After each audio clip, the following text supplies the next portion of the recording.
श्री स्वामी समर्थ. स्वामी भक्तांनो, असेच संदेश ऐकण्यासाठी आपल्या व्हिडिओला एक लाईक करा आणि आपल्या चॅनलला सबस्क्राईब करून बाजूला असलेली घंटी नक्कीच दाबा आणि कमेंटमध्ये श्री स्वामी समर्थ आणि तुमचं नाव हे नक्कीच टाईप करा. आणि हा स्वामींचा संदेश मोजून 20 मिनिटे तुम्ही मन लावून नक्कीच ऐका. चला तर मग सुरुवात करूया. घराच्या बाहेर असलेल्या झाडांकडे शांतपणे बघितलं की एक गोष्ट प्रकर्षाने जाणवते. ती म्हणजे तिथं कसलीच घाई नसते. बघा, त्या झाडाला माहिती असतं की आपली वेळ येणार आहे आणि जेव्हा वेळ येईल तेव्हा नवीन पालवी फुटणारच आहे. हे जे निसर्गाचं रुटीन आहे ना, ते अगदी फिक्स असतं. तिथे कधीच कन्फ्युजन नसतं. पण आपण माणसं मात्र सतत एका वेगळ्याच धावपळीत असतो. आपल्याला प्रत्येक गोष्टीचा रिझल्ट लगेच हवा असतो आणि जर तो मनासारखा नाही मिळाला की मग लगेच डिप्रेशन येतं किंवा आपण नाराज होतो. मला वाटतं की या सगळ्या गडबडीत आपण एक महत्त्वाचा शब्द विसरलोय आणि तो म्हणजे पेशन्स, म्हणजे संयम. तुम्ही जर जुन्या लोकांना बघितलं तर त्यांच्या चेहऱ्यावर एक वेगळं समाधान असायचं. त्यांनाही समस्या होत्याच की असं नाही की त्यांच्या काळात सर्व काही आलबेलं. नक्कीच वेगळं होतं. म्हणून दुष्काळ पडायचे, आजारपण होती, पैसा कमी असायचा, पण तरी त्यांची जगण्याची जी पद्धत होती ती खूप नक्कीच ग्राउंडेड आणि जमिनीवर होती. त्यांना हे पक्क माहिती होतं की दिवसानंतर रात्र होणार आहे आणि रात्रीनंतर पुन्हा लख नक्कीच उजडणार आहे. आणि हे जे निसर्गावर आणि त्या भगवंतावर असलेलं ट्रस्ट होतं ना, ते त्यांना ताकद द्यायचं. आज आपल्याकडे सर्व काय आहे. हातात मोबाईल आहे, खिशात पैसे आहेत, राहायला चांगलं घर आहे, पण मन मात्र शांत नाहीये. याचं कारण काय असावं याचा विचार केला की लक्षात येतं की आपण वर्तमानात जगतच नाही आहोत. म्हणून आपण एकतर भूतकाळाच्या आठवणीत रडत असतो किंवा मग भविष्याच्या काळजीत आपण स्वतःला हरवून बसतो. तुम्ही कधी लहान मुलाला खेळताना बघितलंय का की तो मुलगा जेव्हा मातीचा किल्ला बनवत असतो तेव्हा त्याचं पूर्ण लक्ष त्या मातीकडे असतं. त्याला त्या क्षणाला जगाचं काही पडलेलं नसतं. ऑफिसमध्ये काय झालं किंवा उद्या बँकेचा हप्ता भरायचा आहे हे विचार त्या मुलाच्या शिवत सुद्धा नाहीत. म्हणून तो फक्त त्या क्षणाचा आनंद घेतो आणि म्हणूनच तो खुश असतो. आपल्याला हे जमत नाहीये. आपण जेवताना ऑफिसचा विचार करतो आणि ऑफिसमध्ये काम करताना घरी काय चाललं असेल याचा विचार करतो. म्हणजे आपण जिथे शरीराने आहोत तिथे मनाने कधीच नसतो आणि हीच आपल्या अशांततेची खरी मूळ आहेत. म्हणून स्वामी समर्थ महाराजांच्या चरित्रात जेव्हा आपण वाचतो तेव्हा एक गोष्ट नेहमी जाणवते की त्यांच्याकडे येणारी माणसं ही खूप त्रस्त असायची. कुणाचं पोट दुखतंय, कुणाला नोकरी नाहीये, तर कुणाचं लग्न जमत नाहीये, अशा हजार समस्या घेऊन लोक यायचे. पण स्वामींच्या समोर गेल्यावर किंवा त्यांच्या नुसत्या अस्तित्वाने लोकांना शांत वाटायचं. असं का बरं होत असेल? कारण स्वामी स्वतः स्थिर होते बघा. आणि जो माणूस स्वतः आतून पूर्णपणे शांत असतो ना, त्याच्या सहवासात गेलं की आपली पण धडधड कमी होते. समुद्राच्या लाटा जशा किनाऱ्यावर येऊन शांत होतात तसंच संतांच्या सहवासात आपल्या मनाच्या लाटा शांत होतात. पण आता प्रश्न असा आहे की रोजच्या धावपळीत हे कसं जमायचं? कारण आपण काही हिमालयात जाऊन बसू शकत नाही. आपल्याला संसार आहे, जबाबदाऱ्या आहेत, जॉब आहे, बिझनेस आहे. पण या सगळ्या गोंधळात शांत कसं राहायचं? तर मला वाटतं की सुरुवात सुद्धा खूप छोट्या गोष्टीपासून केली पाहिजे. तुम्ही सकाळी उठल्यावर पहिली गोष्ट काय करता? बघा, आपण लगेच मोबाईल हातात घेतो आणि चेक करतो की जगात काय चाललंय, कुठे मेसेज आलेत आणि कुठे काय वाईट बातमी आहे का. म्हणजे दिवसाची सुरुवातच आपण दुसऱ्यांच्या विचाराने करतोय. मग आपण अपेक्षा करतो की दिवसभर मन प्रसन्न राहावं. हे कसं शक्य आहे? त्यापेक्षा सकाळी उठल्यावर फक्त 5 मिनिटं स्वतःशी बोललं तर मग लगेच किंवा खिडकीतून बाहेर येणाऱ्या उन्हाकडे बघितलं तर बघा, तो सूर्य रोज न चुकता उगवतो.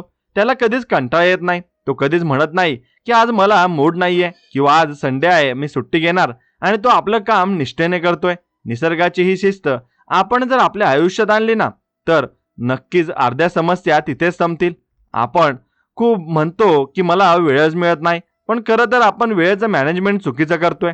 आपण अशा गोष्टींना महत्त्व देतोय ज्यांच्या आपल्या आयुष्यावर काहीच पॉझिटिव्ह परिणाम होत नाही. आता बघा ना, आपण तासनतास सोशल मीडियावर घालवतो. दुसऱ्यांचं आयुष्य बघण्यात आपल्याला रस असतो, पण आपल्या घरातल्या माणसांशी मनमोकळं बोलायला आपल्याला वेळ नसतो. संध्याकाळी जेव्हा आपण घरी येतो तेव्हा आपण किती थकलेले असतो. खरं तर शारीरिक थकवा कमी असतो, पण मानसिक थकवा जास्त असतो. कारण दिवसभर आपण नको त्या विचारांचं ओझं वागवत असतो. जसं आपण घराच्या कचरा रोज बाहेर टाकतो तसं मनातला कचरा आपण रोज बाहेर टाकता आला पाहिजे. नाहीतर तो साठत जातो आणि मग त्याचा वास यायला लागतो आणि मग चिडचिड होते आणि मग आपण म्हणतो की मला कोणी समजूनच घेत नाही. खरं तर आपल्याला स्वतःलाच आपण समजून घेत नाही आहोत. मग एक साधं उदाहरण घ्या. आपण जेव्हा गाडी चालवतो तेव्हा आपण फक्त पुढच्या रस्त्यावर लक्ष ठेवतो, ना की लांबच्या रस्त्यावर काय खड्डे आहेत याचा विचार करत बसतो. तसंच आयुष्याचं आहे. आजचा दिवस नीट जगला की उद्याचा दिवस आपोआप चांगला येईल. पण आपण आजचा आनंद उद्यासाठी राखून ठेवतो. आपण म्हणतो की एकदा माझं प्रमोशन झालं की मग मी खुश होईन, किंवा एकदा मुलाचं शिक्षण झालं की मग मी निवांत होईन. पण तो दिवस कधीच येत नाही, कारण एक जबाबदारी संपली की दुसरी तयारच असते. समुद्राच्या लाटा कधी संपतात का नाही, पण एक गेली की दुसरी येतच ना. मग तसंच समस्यांचं बी एक समस्या सुटली की दुसरंही येणारच आहे. मग काय आपण आयुष्यभर फक्त समस्या सोडत बसणार आहोत का, की त्या लाटांकडे पण पोहायला नक्की शिकणार आहोत? हे ज्याला समजलं ना तो खरा समाधानी. बघा, देवाला सुद्धा समस्या होत्या. प्रभू रामचंद्रांना वनवास भोगावा लागला, श्रीकृष्णाला जन्मतः संकटाचा सामना करावा लागला. मग आपण तर सामान्य माणसं आहोत. आपल्याला कसं वाटतं की आपलं आयुष्य हे अगदी सरळ नक्कीच रेषेत असावं? तसं नसतंच, आणि तसं नसतं सुद्धा. कारण जोपर्यंत आपण अडथळे येत नाही ना आपल्याला, तोपर्यंत आपल्याला आपली ताकद समजत नाही. तुम्ही बघा, जेव्हा एखादं मोठं संकट येतं तेव्हाच आपल्याला कळतं की अरे मी हे सहन करू शकतो, किंवा मी यातून बाहेर पडू शकतो. तोपर्यंत आपल्याला वाटत असतं की मी खूप वीक आहे. त्यामुळे संकटांना घाबरण्यापेक्षा त्यांच्याकडे एक चॅलेंज म्हणून बघितलं पाहिजे. जसं जिम मध्ये आपण स्वतःहून जड वजन उचलतो कारण आपल्याला बॉडी बनवायची असते, तसंच देवाने दिलेले संकट म्हणजे आपल्या मनाची जिम आहे. त्यातून आपलंच मन स्ट्रॉंग होणार आहे. फक्त दृष्टिकोन बदलण्याची गरज आहे. बघा, एखादी गोष्ट चांगली आहे की वाईट हे त्या गोष्टीवर अवलंबून नसतं, तर आपण तिच्याकडे कसं बघतो यावर अवलंबून असतं. पाऊस पडला तर शेतकरी खुश होतो, कारण त्याला त्याच्या पिकाला पाणी मिळतं. पण त्याच वेळी कुंभार दुःखी होतो, कारण त्याची मडकी भिजतात. पाऊस तोच आहे, पण दोघांचा रिॲक्शन वेगळा आहे. आपल्याला आयुष्यातल्या घटना पण अशाच असतात. ऑफिसमध्ये बॉस ओरडला तर कुणाला अपमान वाटतो, आणि तो रात्रभर झोपत नाही. तर कुणी म्हणतं की जाऊ दे, बॉसचा स्वभावच तसा आहे, आणि तो निवांत झोपतो. आता यात नुकसान कुणाचं झालं? ज्याने मनावर लावून घेतलं त्याचं. म्हणून संतांनी सांगून ठेवलंय की मनाला थोडं अलित ठेवायला शिका. पाण्यात कमळ जसं असतं ना तसं राहायचं. कमळ पाण्यात असतं, पण पानं मात्र कोरडी असतात. तसं संसारात राहायचं, सर्व कामं करायची, पण मनाने कह्यातच अडकून पडायचं नाही. हे बोलणं सोपं आहे, पण आचरणात आणणं कठीण आहे. याची मला जाणीव आहे, पण प्रयत्न तर करू शकतो ना. रोज थोडं थोडं करून जमेल. आणि आपल्याला एकदम संत नाही व्हायचंय, पण निदान एक चांगला आणि शांत माणूस तर नक्कीच होऊ शकतो. आपल्या आजूबाजूला बघा, निसर्गात प्रत्येक जीव किती आनंदात आहे. पक्षी सकाळी उठून किलबिल करतात. त्यांना ना पुढच्या जेवणाची सोय असते, ना राहायला हक्काचं घर असतं, तरी ते गात असतात. आणि आपण मात्र सर्व काही असूनही रडत असतो. हे कुठेतरी थांबलं पाहिजे. आपण स्वतःलाच प्रश्न विचारला पाहिजे की मी नक्की कशासाठी पळतोय? हे जे काही मी कमवतोय ना त्याचा उपभोग घ्यायला तरी मला वेळ आहे का? आणि जर नसेल तर मग या पळण्याला काय अर्थ आहे? आपल्या आईवडिलांकडे बघा, त्यांना नक्कीच ब्लड प्रेशर किंवा डायबिटीस सारखे आजार खूप उशिरा किंवा क्वचितच व्हायचे, कारण त्यांचं आयुष्य फिजिकली कष्टाचं होतं, पण मेंटली खूप सिंपल होतं. आपले आजार आता बदललेत. आता आपल्याला लाईफस्टाईल डिसीज होतात, आणि म्हणजेच काहीतर चुकीच्या जगण्याच्या पद्धतीमुळे होणारे आजार. आपण शरीर आरामात ठेवतोय, पण मनाला मात्र खूप कष्ट घेतोय. आणि खरं तर शरीर कष्टासाठी बनलंय आणि मन आरामासाठी, पण आपण नेमकं उलटं करतोय. आपण मनाला सतत कामाला लावतो आणि शरीराला एका जागी बसून ठेवतो. हे समीकरण बदलायला हवं. थोडा व्यायाम, थोडं वाचन आणि चांगल्या लोकांच्या सहवासात. या गोष्टी खूप साध्या आहेत, पण यांचा इम्पॅक्ट खूप मोठा आहे. तुम्ही बघा, जेव्हा तुम्ही एखाद्या सकारात्मक विचाराच्या माणसाला भेटता तेव्हा तुम्हाला किती छान वाटतं, तुमची एनर्जी वाढते. आणि तेच जर तुम्ही सतत तक्रार करणाऱ्या माणसाच्या सोबत राहिलात तर तुमचं डोकं दुखायला लागतं. म्हणून आपली कंपनी खूप महत्वाची असते. समर्थ रामदास स्वामींनी म्हणूनच मनाच्या श्लोकांमध्ये मनाला खूप समजावलंय, कारण हे मनच आपलं मित्र आहे आणि हेच आपलं शत्रू आहे. जर ते आपल्या ताब्यात असेल तर ते आपल्याला जगातलं सर्वोच्च सुख देऊ शकतं, पण जर आपण मनाच्या ताब्यात गेलो तर मात्र ते आपल्याला कधीही सुखी होऊ देणार नाही. बऱ्याचदा आपल्याला वाटतं की बाहेरची परिस्थिती बदलली की मी सुखी होईन, पण तसं नसतं. सुखाचा संबंध बाहेरच्या जगाशी नाहीये, तर आपल्या आतल्या स्थितीशी आहे. आता बघा ना, एसी लावलेली खोली आहे, मऊ गादी आहे, पण जर डोक्यात विचार असतील तर झोप येत नाही. आणि दुसरीकडे दिवसभर कष्ट करणारा मजूर उघड्यावर दगडावर डोकं ठेवून सुद्धा शांत झोपतो. म्हणजे सुख हे वस्तूंमध्ये नाहीये, तर ते आपल्या समाधानात आहे. आपण वस्तू जमा करण्याच्या नादात समाधान गमावून बसलोय की काय, अशी भीती वाटते. म्हणून स्वामींच्या मठात गेल्यावर बघा, तिथे काहीच नसतं. साधी मूर्ती किंवा फोटो असतो, पण तिथे जे व्हायब्रेशन असतं ना ते लाख मोलाचं असतं. कारण तिथे भक्ती असते आणि तिथे श्रद्धा असते, आणि जिथे श्रद्धा असते तिथे भीतीला जागा नसते. आपल्याला भीती कशाची वाटते की उद्या काय होईल, माझं काय होईल, पण ज्याचा देवावर विश्वास आहे ना त्याला ती भीती नक्कीच वाटत नाही. त्याला माहिती असतं की जो या जगाचा मालक आहे ना तो माझी काळजी घेणारच आहे. लहान मूल जसं आईचा हात धरून निर्धास्त चालतं, तसं आपण त्या भगवंताचा हात धरून चालायला शिकलो पाहिजे. मग रस्ता किती खडतर असला तरी काही वाटत नाही. आपण फक्त हात सोडतो आणि पळायला लागतो आणि मग पडतो. आणि म्हणून तो हात घट्ट धरून ठेवणे म्हणजेच नामस्मरण करणे आहे, दुसरे काही नाही. आपण कामात असताना सुद्धा मनातल्या मनात देवाचं नाव घेऊ शकतो. त्यासाठी वेगळं काही करायची गरज नाही. बघा, स्वयंपाक करताना आईच्या मनात जर मुलांबद्दल प्रेम असेल तर त्या अन्नाला वेगळी चव येते. तसंच काम करताना जर मनात देवाचं स्मरण असेल तर त्या कामाला सुद्धा एक वेगळीच उंची प्राप्त होते. आपण काय करतो ते फक्त पैसे मिळवण्यासाठी नाही, तर ते कर्तव्य आहे आणि ते ईश्वराची सेवा आहे या भावनेने जर काम केलं तर त्यातला स्ट्रेस निघून जातो आणि सॅटिस्फॅक्शन मिळतं. तुम्ही आजपासून एक प्रयोग करून बघा की दिवसातील कुठलीही एक गोष्ट पूर्ण माइंडफुल होऊन करा. आणि म्हणजे जर तुम्ही चहा पित असाल तर फक्त चहाच प्या, दुसरं काही विचार करू नका. त्या चहाची चव घ्या, त्याचा सुगंध घ्या, बघा तुम्हाला किती फ्रेश वाटेल. आपण हे छोट्या छोट्या गोष्टींमधलं सुख घ्यायला विसरलोय, म्हणून आपल्याला मोठ्या सुखांची गरज वाटते. खरं तर आयुष्य हे अशा छोट्या छोट्या क्षणांनीच बनलेलं असतं. मोठे प्रसंग खूप कमी येतात, पण हे छोटे क्षण रोज येतात आणि आपण त्यांनाच इग्नोर करतो. आपल्या मुलाने काढलेलं पहिलं चित्र किंवा बायकोने आवडीने केलेला पदार्थ किंवा मित्राचा आलेला फोन, या गोष्टी खरं तर खूप मोलाच्या आहेत, पण आपण त्यांना टेकन फॉर ग्रांटेड घेतो. आपल्याला वाटतं की हे तर नेहमीच आहे, पण जेव्हा हे नसतं ना तेव्हा त्याची किंमत कळते. म्हणून जे आहे त्याची किंमत करायला शिका, कृतज्ञता व्यक्त करायला शिका. रात्री झोपताना देवाला थँक्यू म्हणा की आजचा दिवस चांगला गेला, मला खायला मिळालं, राहायला घर आहे आणि माझी माणसं सुखरूप आहेत. ही भावना जेव्हा मनात असते ना तेव्हा झोप खूप शांत लागते. नाहीतर मग आपण कितीही कमावलं तरी ती अतृप्ती असतेच की अजून हवंय, अजून हवंय, आणि या हव्यासाला काही अंत नाहीये. समुद्राचं पाणी कितीही प्यायलं तरी तहान भागत नाही. तसंच भोगाचं आहे, ते कितीही उपभोगले तरी मन भरत नाही, उलट अजून हवे हवेसे वाटतात. म्हणून कुठेतरी थांबायला शिकणं खूप गरजेचं आहे. थांबणं म्हणजे निष्क्रिय होणं नाही, तर समाधानी होणं आहे. प्रगती नक्की करा, पैसे नक्कीच कमवा, पण स्वतःला विकून नाही किंवा स्वतःची शांती गमावून नाही. कारण शेवटी आपण हे सगळं कशासाठी करतोय? आनंदासाठीच ना. आणि जर तेच मिळत नसेल तर मग काय उपयोग आहे त्या यशाचा? म्हणून बऱ्याचदा यशस्वी माणसं खूप एकटी असतात, कारण त्यांनी यशाच्या नादात माणसं तोडलेली असतात. तसं यश काय कामाचं, त्यापेक्षा कमी मिळालं तरी चालेल, पण आपली माणसं सोबत हवीत आणि रात्री शांत झोपावी. हे ज्याला समजलं तो जो खरा श्रीमंत. बाकी नुसते आकडे वाढवण्यात काही अर्थ नाहीये. बघा, नदी जेव्हा समुद्राला मिळते तेव्हा ती आपलं नाव आणि अस्तित्व संपवते आणि समुद्र होऊन नक्कीच जाते. तसं आपला आहे, आपण त्या मोठ्या शक्तीचा एक छोटा भाग आहोत. हा अहंकार जोपर्यंत आहे की मी काहीतरी करतोय तोपर्यंत त्रास आहे. एकदा का हा मी गेला ना आणि तो आला ना की मग सगळं काही सुरळीत होतं. स्वामी समर्थ हे सांगायचे की भिवू नकोस, मी तुझ्या पाठीशी आहे. याचा अर्थ असा की तू फक्त कर्म कर, फळाची चिंता करू नकोस आणि संकटांना घाबरू नकोस, कारण एक मोठी शक्ती तुझा सांभाळ करण्यासाठी आहे. हा विश्वास एकदा मनात पक्का झाला की मग आयुष्यातली मजाच वेगळी असते. मग ऑफिसमधले टार्गेट किंवा व्यवसायातील चढउतार हे सगळं काही एक खेळ वाटायला लागतं आणि आपण ते एन्जॉय करायला लागतो. आयुष्य एक उत्सव आहे, त्याला ओझं कधीच तुम्ही समजू नका. माझ्या घराच्या बाजूला एक काका राहतात. बघा, त्यांचं वय आता 70च्या आसपास असेल, पण त्यांचा उत्साह बघितला की तरुण पोरांना सुद्धा लाज वाटेल. ते रोज सकाळी फिरायला जातात, घरी आल्यावर बागेत काम करतात आणि संध्याकाळी लहान मुलांसोबत खेळतात. त्यांना एकदा मी विचारलं की काका, तुमच्या या एनर्जीचं रहस्य काय आहे?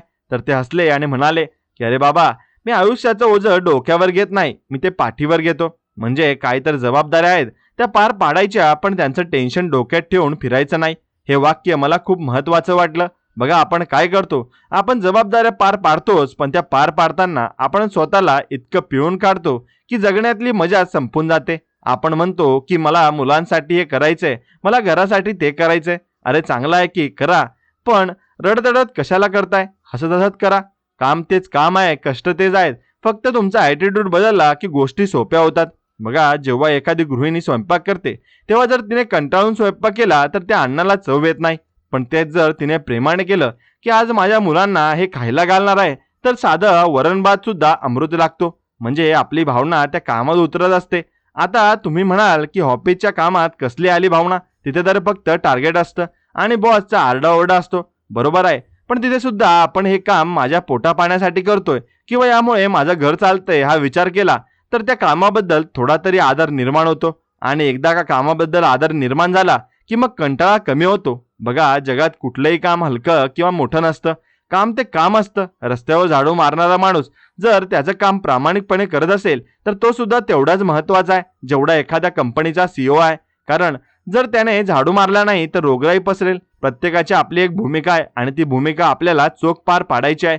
हे एकदा स्वीकारलं की मग तक्रार करायची सवय मोडते.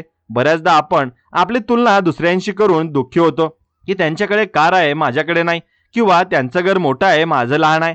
पण आपण हे विसरतो की प्रत्येकाचा संघर्ष वेगळा असतो. आपल्याला त्यांचं यश दिसतं पण त्यांच्या मागचे कष्ट हे दिसत नाहीत, किंवा त्याला असणारे इतर त्रास दिसत नाहीत. कदाचित त्यांच्याकडे पैसा असेल पण घरात शांती नसेल, आणि आपल्याकडे पैसा कमी असेल पण घरात प्रेमाची माणसं असतील, तर आपण जास्त नशिबान आहोत ना. त्यामुळे तुलना करणं थांबवलं पाहिजे. देवाने आपल्याला जे दिलंय ते बेस्ट आहे आणि त्यातच आपण क्रिएट करायचं आहे. बघा, ज्याच्याकडे कला असते ना तो मातीतून सुद्धा सोनं पिकवू शकतो, आणि ज्याच्याकडे कला नसते तो सोन्याचं सुद्धा माती करू शकतो. त्यामुळे बाहेरच्या परिस्थितीपेक्षा आपली आतली तयारी जास्त महत्त्वाची आहे. स्वामी समर्थ नेहमी म्हणायचे की अशक्य ही गोष्ट त्यांच्या शब्दकोशात नाहीये. याचा अर्थ काय की जर तुमची इच्छाशक्ती प्रबळ असेल तर तुम्ही काहीही करू शकता. आपण बऱ्याचदा प्रयत्न करण्याआधीच हार मानतो की हे मला जमणार नाही आणि हे खूप कठीण आहे. पण एकदा करून तर बघा, पडलात तर पडलात, काय होईल? जास्तीत जास्त लोक हसतील, हसू दे ना, लोकांचं कामच आहे हसणं. पण जर तुम्ही यशस्वी झालात तर तेच लोक टाळ्या वाजवायला सर्वात पुढे असतील. त्यामुळे लोकांच्या विचारामुळे आपण आपली प्रगती थांबवायची नाही. मला आठवतंय, मी जेव्हा सायकल शिकत होतो तेव्हा कितीदा पडलो. नक्कीच होतो, पण गुडघे फुटले होते, हाताला लागलं होतं, पण सायकल चालवण्याची जिद्द होती म्हणून शिकलोच ना.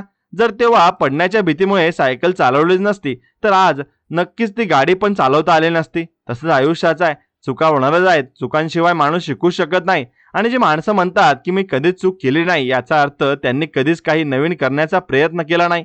त्यामुळे चुकांना घाबरू नका. फक्त एका चुकीतून धडा घ्या आणि ती चूक पुन्हा करू नका, म्हणजे झालं. बघा, आपण प्रवासात निघतो आणि रस्ता चुकला तर आपण काय करतो? गाडी तिथे सोडून देतो का नाही? पण आपण कुणाला तरी रस्ता विचारतो किंवा मॅप बघतो आणि पुन्हा योग्य रस्त्याला लागतो. आयुष्यात पण असंच करायचं आहे. कधीतरी निर्णय चुकू शकतात, कधीतरी माणसं फसू शकतात, म्हणून आयुष्य थांबत नाही. आपण पुन्हा नव्याने सुरुवात करायची असते. सूर्य रोज मावळतो म्हणून तो कधी संपत नाही, तो दुसऱ्या दिवशी पुन्हा नव्याने जोमाने उगवतो. तसंच आपण सुद्धा प्रत्येक अपयशानंतर पुन्हा नव्या उमेदीने उभं राहिलं पाहिजे. आणि उभं राहण्यासाठी आपल्याला शक्ती कुठून मिळते? तर ती आपल्या श्रद्धास्थानाकडून मिळते. आणि एक गोष्ट लक्षात घ्या, आपलं श्रद्धास्थान आणि आपले स्वामी समर्थ महाराज आहेत. तुम्ही कुठल्याही देवाला माना किंवा कुठल्याही शक्तीला माना, पण एक श्रद्धा हवी. कारण जेव्हा माणसाने हे सगळे दरवाजे बंद होतात ना, तेव्हा देवाचा दरवाजा उघडा असतो असं म्हणतात. ते काही खोटं नाहीये. कित्येक वेळा आपण बघतो की आता सगळं संपलं असं वाटतं, आणि असं वाटत असताना कुठून तरी काहीतरी मार्ग निघतो आणि मग आपण संकटातून बाहेर पडतो. याला सर कृपा म्हणतात. पण ही कृपा अनुभवायला सुद्धा डोळे लागतात. ज्याचा विश्वास आहे त्याला जे जाणवतं. जो शंका घेत बसतो त्याला चमत्कार सुद्धा जादूचे खेळ वाटतात. म्हणून श्रद्धेचा भाग खूप महत्वाचा आहे. आपण आपल्या घरातलं वातावरण सुद्धा आपल्या मनावर खूप परिणाम करतं बघा. घरात जर सतत कटकट असेल तर बाहेर पण मन लागत नाही. म्हणून घर शांत ठेवण्याची जबाबदारी घरातल्या प्रत्येकाची असते. आणि असं नाही की फक्त बायकोने किंवा आईनेच शांत राहायचं. पुरुषांनी सुद्धा समजून घेतलंच पाहिजे की दिवसभर घरात राहून किंवा काम करून त्या सुद्धा थकून जातात आणि थकत असतील. प्रत्येकाला आपला स्पेस हवा असतो, थोडं कौतुक हवं असतं. आपण बऱ्याचदा बाहेरच्या लोकांशी खूप गोड बोलतो पण घरातल्या माणसांवर मात्र चिडचिड करतो. हे चुकीचं आहे. खरं तर जी माणसं आपल्या सुखदुःखात साथ देतात त्यांच्याशीच आपण आपलं चांगलं वागलं पाहिजे. बाहेरचे लोक तर आज आहेत उद्या नाही आहेत, पण घरची माणसं शेवटपर्यंत सोबत असणार आहेत. म्हणून त्या नात्यांना नक्कीच जपा. नात्यांमध्ये इगो आणू नका. बऱ्याचदा छोट्या छोट्या गोष्टीवरून अबोला धरला जातो आणि मग बोलणं बंद होतं. यात नुकसान कोणाचं होतं? आपलंच ना. वेळ निघून गेल्यावर पश्चाताप करण्यात काहीच अर्थ नसतो. म्हणून जे आहे ते आजचं क्लिअर करा. आणि माफी मागायची असेल तर मागा, माफ करायचं असेल तर करा, पण मन मोकळं करा. मनावरचं ओझं कमी झालं की बघा किती हलकं वाटतं.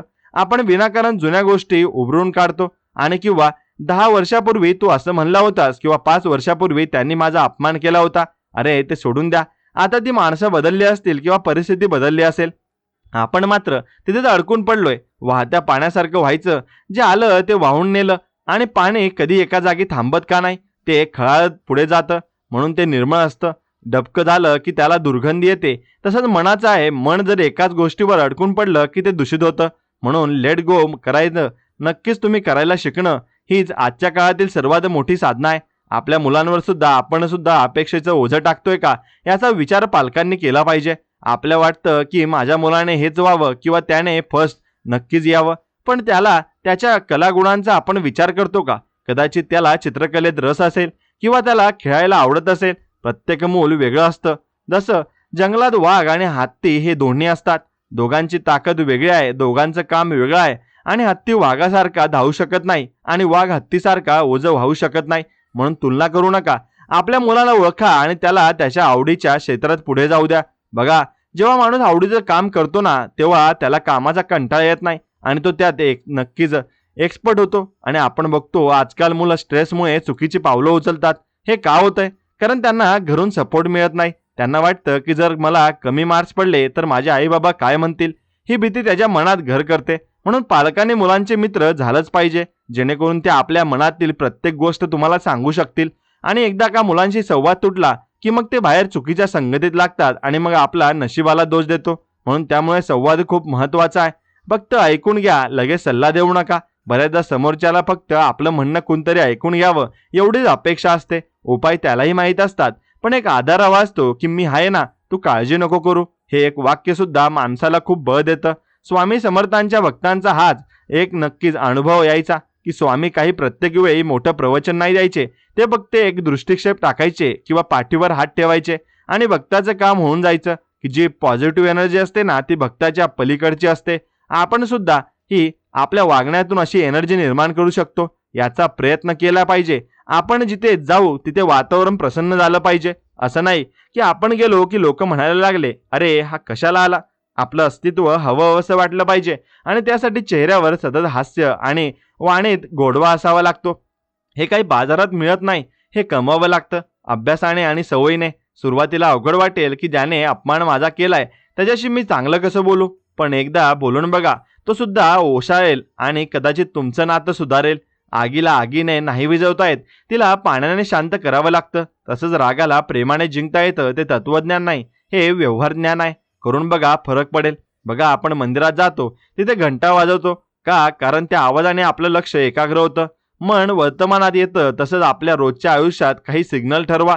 जसं की ट्रॅफिक सिग्नलवर थांबल्यावर रागवण्यापेक्षा त्या वेळात दीर्घ श्वास घ्या किंवा आकाशाकडे बघा. अशा छोट्या टिप्स वापरल्या तर जो वेळ आपण स्ट्रेसमध्ये घालवतो ना, तोच वेळ आपण रिलॅक्सेशनमध्ये वापरू शकतो. आयुष्य खूप सुंदर आहे, फक्त ते बघण्याची नजर हवी. एका कवीने म्हटलंय की जग सुंदर आहे पण ते बघायला वेळ नाही. तसं नको व्हायला. वेळ काढावा लागतो, तो मिळत नसतो. आपण म्हणतो की रविवारी सुट्टी आहे तेव्हा मजा करू, पण रविवारी सुद्धा आपण घरकामात किंवा इतर व्यापात अडकतो आणि दिवस कधी संपतो कळतच नाही. म्हणून रोजचा दिवस हा जो उत्सव मानला पाहिजे. जेवताना, आंघोळ करताना, चालताना प्रत्येक क्रियेत आनंद घेता आला पाहिजे. याला सहज योग म्हणतात. म्हणजे काय तर सहज जगणे, कुठलाही आव्हान आणतात जसं आहे तसं स्वीकारणे आणि पुढे जाणे. बऱ्याचदा आपण भविष्याच्या इतके मागे लागतो की आपल्याला आजूबाजूच्या असलेली लहान लहान सुख ही आपल्या हातातून निसटून जाऊ शकतात. म्हणून तुम्ही कसे वाहत्या नदीकडे नीट बघितलात का? बघा, ही नदी ना, ती कधी सरळ रेषेत वाहत नाही. तिला वाटेत दगड येतात, मोठे खडक येतात, वळणं येतात, पण ती नदी कधीच तक्रार करत नाही की माझ्या वाटेत एवढे अडथळे काय येत आहेत. ती त्याला दगडाला वळसा घालते आणि आपला मार्ग शोधते. किंवा कधी कधी त्या खडकावरून उडी घेते आणि धबधबा होऊन खाली पडते, पण तिचं वाहन थांबत नाही. आपलं आयुष्य सुद्धा त्या नदीसारखं असायला हवं. आपण मात्र थोडासा अडथळा आला की लगेच थांबतो, खचून जातो. आपल्याला वाटतं की आता सगळं काही संपलंय, पण खरं तर ते वळण असतं जिथून काहीतरी नवीन सुरू नक्कीच होणार असतं. बघा, जेव्हा आपण एखादं पुस्तक वाचतो तेव्हा एका पानावर जर काही दुःखद प्रसंग असेल तर आपण ते पुस्तक तिथेच बंद करून ठेवत नाही, तर आपण उत्सुकतेने पुढचं पान उलटतो की पुढे काय होईल. तसंच आयुष्याचं पान उलटायला शिका. एकाच पानावर अडकून बसलात तर पुढची चांगली गोष्ट कधी वाचणार. मला एक प्रसंग आठवतो. एकदा आम्ही काही मित्र गड चढायला गेलो होतो. अर्ध्या रस्त्यात गेलो आणि खूप दाट धुकं पसरलं. समोरचं काहीच दिसत नव्हतं. काही जण घाबरले आणि म्हणाले की आपण परत जाऊया, पण आमच्या इथे एक वयस्कर गृहस्थ होते. ते हसले आणि म्हणाले की अरे, धुका आहे म्हणून रस्ता संपला नाहीये, तो तिथेच आहे, फक्त दिसत नाहीये. थोडा धीर धरा आणि एक एक पाऊल टाकत राहा. आणि खरंच आम्ही हळूहळू पुढे गेलो आणि वर गेल्यावर जे दृश्य दिसलं ते अप्रतिम होतं. आयुष्यात सुद्धा जेव्हा कन्फ्युजनचं धुकं पसरतं ना, तेव्हा घाई गडबड करून माघार घेऊ नका. फक्त विश्वास ठेवा आणि एक एक पाऊल टाकत राहा. रस्ता आपोआपच सापडेल. स्वामी समर्थ महाराजांवर तुम्ही त्यांची श्रद्धा आहे आणि त्यांना हा अनुभव नक्कीच असेल की जेव्हा जेव्हा अंधार दाटतो ना, तेव्हा तेव्हा त्यांचा हात मदतीला येतोच, पण त्यासाठी आपली पकड ही घट्ट हवी. आपण जर शंका घेतली तर मग तो आधार कसा मिळेल? लहानपणी आपण सायकल चालवताना मागे वडील आहेत हा विश्वास असायचा, म्हणून आपण पेडल मारत राहायचो. त्यांनी सायकल सोडली तरी आपण चालवत राहायचो, कारण आपल्याला वाटायचं की ते मागे आहेतच. हाच विश्वास आता आपल्याला त्या वरच्या शक्तीवर नक्कीच ठेवायचा आहे. आपण म्हणतो की मला दिसत नाहीये, मग मी विश्वास कसा ठेवू? अरे हवा सुद्धा दिसत नाही, पण आपण श्वास घेतोच ना, कारण आपल्याला जाणीव आहे की ती आहे. म्हणून तसंच देवाची शक्ती दिसत नसली तरी ती आहे आणि ती आपलं काम करते. फक्त आपल्याला थोडा पेशन्स राहावं लागेल. आजकाल आपल्या इन्स्टंट नूडल्स सारखं इन्स्टंट रिझल्ट हवा असतो. भक्ती केली की लगेच फळ मिळालं पाहिजे असं आपल्याला वाटतं, पण तसं नसतं. बिया पेरल्या की लगेच दुसऱ्या दिवशी झाड येत नाही. त्याला खतपाणी घालावं लागतं, त्याची निगा राखावी लागते आणि योग्य वेळ आली की फळ येतच. आपल्या कर्माचं सुद्धा तसंच आहे. तुम्ही चांगलं कर्म करत राहा, त्याचा हिशोब तो वरचा ठेवतोय. कुणी बघो किंवा न बघो, पण आपली नजर स्वच्छ हवी. बघा, आरसा जर धुळीने माखलेला असेल तर त्यात चेहरा स्पष्ट दिसत नाही. तसंच मनावर जर रागाची आणि द्वेषाची धूळ असेल तर तिथे सत्याचं प्रतिबिंब कसं पडेल? म्हणून रोज रात्री झोपताना थोडं आत्मपरीक्षण करा की आज माझ्याकडून कुणाचं मन दुखावलं गेलं नाही ना, म्हणून किंवा मी कुठे चुकलो तर नाही ना. आणि हे जे स्वतःला तपासणं आहे ना, ते खूप गरजेचं आहे. नाहीतर आपण त्याच चुका वर्षानुवर्षे करत राहतो आणि मग म्हणतो की माझं नशीबच खराब आहे. नशीब खराब नसतं, आपले निर्णय कधीच कधीच चुकतात आणि ते मान्य करायला खूप हिंमत लागते. हो मी चुकलो, आणि ते म्हणायला मोठा माणूस लागतो. आणि जो म्हणतो की ना, त्याच्याबद्दलचा लोकांचा आदर अजून वाढतो. आपण काय करतो की आपण स्वतःला डिपेंड करायला जातो आणि मग नक्कीच तिथेच आपली वाद वाढतात. नात्यांमध्ये हार जीत नसते, तिथे दोघेही जिंकायचे असतात किंवा दोघेही हारणार असतात. हे गणित समजून घ्यायला हवं. पती पत्नीच्या नात्यात तर ते खूप महत्वाचं आहे. तू बरोबर की मी बरोबर यापेक्षा आपण कसे आनंदी राहू शकतो हे जास्त महत्वाचं आहे. बऱ्याचदा छोट्याशा अहंकारामुळे मोठी नाती तुटतात आणि मग उरते ती फक्त एकटेपणाची पोकळी. त्यामुळे इगोला आपल्या घराच्या बाहेर चप्पल काढतो ना, तिथेच काढून आपल्या घरात यायचं असतं. फक्त प्रेम आणि आपुलकी घेऊन यायचं. बघा, तुम्ही बाहेर कितीही मोठे अधिकारी असा किंवा साहेब असा, घरात तुम्ही कोणाचे तरी बाबा आहात, कोणाचे तरी पती आहात किंवा कोणाचे तरी मुलगा आहात. ही भूमिका जास्त महत्वाची आहे. ऑफिसची खुर्ची निवृत्तीनंतर जाणार आहे, पण घरातली जागा शेवटपर्यंत राहणार आहे याची जाणीव ठेवली की माणूस नक्कीच जमिनीवर राहत असतो आणि सर्व काही माणूस नक्कीच आनंदाने करत असतो. म्हणून तुम्ही असं आनंदाने सर्व गोष्टी केल्या पाहिजे आणि या गोष्टी सर्व आनंदाने केल्या तरच त्याची मजा सुद्धा असते, नाहीतर त्याची मजा सुद्धा निघून जात असते. एवढं आपल्या लक्षात आलं पाहिजे. आपण अनेकदा अशा वळणावर येऊन थांबतो जिथे आपल्याला वाटतं की आता रस्ता सगळा बंद झालाय, पण खरं सांगू का, रस्ता कधीच बंद होत नसतो. फक्त आपल्याला तो शोधण्याची दृष्टी बदलावी लागते. मला आठवतंय, एकदा मी खूप मोठ्या आर्थिक विवंचनेत होतो. मला वाटायचं की आता इथून पुढे कसं जाणार, पण जेव्हा मी शांततेने विचार केला तेव्हा लक्षात आलं की संकट हे आपल्याला संपवण्यासाठी नाही, तर आपल्यातली खरी ताकद बाहेर काढण्यासाठी आलेली असतात आणि ती स्वामींनीच पाठवली असतात. हे तुम्ही समजून घेतलं पाहिजे. आपण उगीच टेन्शन घेऊन स्वतःच्या बुद्धीवर ताण देतो आणि मग सोपी उत्तरं सुद्धा आपल्याला दिसत नाहीत. तुम्हाला माहिती आहे, स्वामी समर्थांचे एक खूप साधं तत्व होतं, ते म्हणजे निश्चिंत राहा. निश्चिंत राहणं म्हणजे काम न करणं नव्हे, तर काम पूर्ण ताकदीने करणं आणि त्याचं फळ काय मिळेल याची चिंता सोडून देणं. जेव्हा आपण काळजी नक्कीच करतो ना फळाची, तेव्हा आपल्या कामाची क्वालिटी खराब होते. आपण अर्धे इथे असतो आणि अर्धे भविष्यात असतो. बघा, घरामध्ये जेव्हा आपण एखाद्या लहान मुलाला बघतो, ते मूल जेव्हा चालायला शिकतं तेव्हा ते 1000 वेळा पडतं, पण पडल्यावर ते कधीच असं म्हणत का की आता मी चालणारच नाही, हे माझ्यासाठी नाहीये. नाही, ते पुन्हा उठतं आणि पुन्हा प्रयत्न करतं. आपल्यातलं हे मूल कुठे हरवलंय? आपण एकदा अपयशी झालो की लगेच हार मानतो, लोकांच्या टोमण्यांना घाबरतो. पण विचार करा, हे लोक तुमच्या घरातलं धान्य भरायला येत नाहीत किंवा तुमचं बिल भरायला येत नाहीत, मग त्यांच्या बोलण्याने तुमचं आयुष्य का ठरवायचं? बघा, नात्यांमध्ये सुद्धा आपण खूप वेळा क्लिअर राहायच्या नादात अंतर वाढवतो. समोरच्याने काय विचार केला असेल किंवा त्याने असं का म्हटलं असेल याचे आपण मनातले मनात हजारो तर्क लावतो. त्यापेक्षा सरळ जाऊन बोलणं किती सोपं असतं ना, पण आपला अहंकार आपल्याला अडवतो. साधेपणा आणि स्पष्टपणा यातच खरं सुख आहे. मला माझ्या अनुभवातून एक गोष्ट जाणवली आहे की आपण खूप साचवून ठेवतो. जुन्या आठवणी, जुने राग, जुन्या तक्रारी, हे सगळं ओझं घेऊन आपण चाललोय. मग आपल्याला थकवा येणारच. हे सगळं ओझं स्वामींच्या चरणी अर्पण करा आणि हलके व्हा. बघा, कष्ट करताना कधीच मनावर ओझं ठेवू नका. जर तुम्ही तुमच्या कामावर प्रेम केलं तर ते काम वाटणारच नाही, तो एक आनंद असतो होईल. म्हणून नक्कीच तुम्ही हे काम मनापासून केलं पाहिजे. जेवढं जास्त मनापासून तुम्ही काम कराल तेवढं जास्त कामाचा आनंद तुम्हाला नक्कीच मिळणार आहे, हे मात्र खरं आहे.